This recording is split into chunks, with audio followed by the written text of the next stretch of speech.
What about this issue of forced marriage? Forced marriage, where Muslim men are forcing their daughters to get married to who they want them to get married to. This is un-Islamic. This is cultural.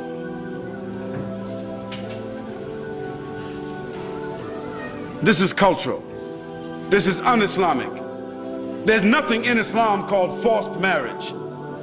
Those who are doing it based on their tribal, ethnic, cultural practices.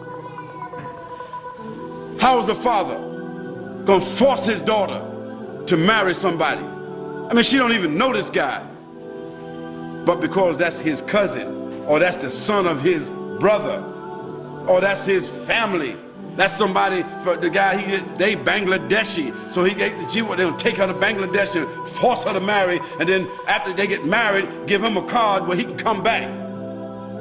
No, no, no. This is oppressive, this is repressive. This is un-Islamic, also it's unconstitutional. As a matter of fact, I think that in New Zealand, it is also against the law. I think that in the UK, it's against the law. In America, it's against the law, and it should be against the law, because nobody has the right to do that. However, if a father has a daughter that is 16 and he thinks that she's a little bit active, and you know, she's already kind of like looking at boys and boys looking at her, and they interact in SMS messages and blah blah, all that kind of stuff going on, he said, hold it, wait a minute now, I can't, she ain't gonna last in no uni. You know, before she finished the uni, there might be something else going on. So he said, look, I'm gonna make some arrangements right now. So he begins to make an arrangement for his daughter to get married. And he says to her, listen, there's a young man that I met.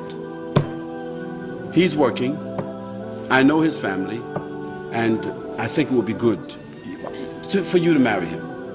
This is not a forced marriage, this is called an arranged marriage. So her parents and his parents arrange for them to be married.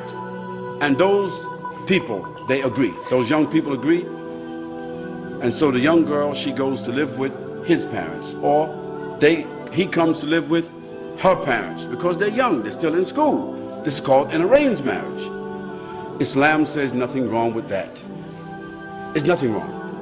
Why? Because the arrangement was done out of the protection of the children and out of the well-being and by the consent and everything of the parents. But Islam says when that girl becomes herself an adult and she don't like that marriage because she couldn't make all the choices, she couldn't look into the whole background, she don't like it. She wake up one day and say, look, this ain't the right guy. Or he's not really working. He was working, but he's not working now. He doesn't want to go to school. I finished school.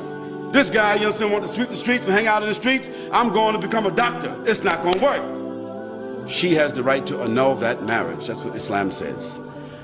So we say that's fair. She got married out of the consent, out of the will of her parents, out of concern of her parents, to protect her, to protect the honor of the family and everything. But when she gets to become an adult, she can make her own decisions, and she can do what? She can annul that marriage. So there is no forced marriage in Islam.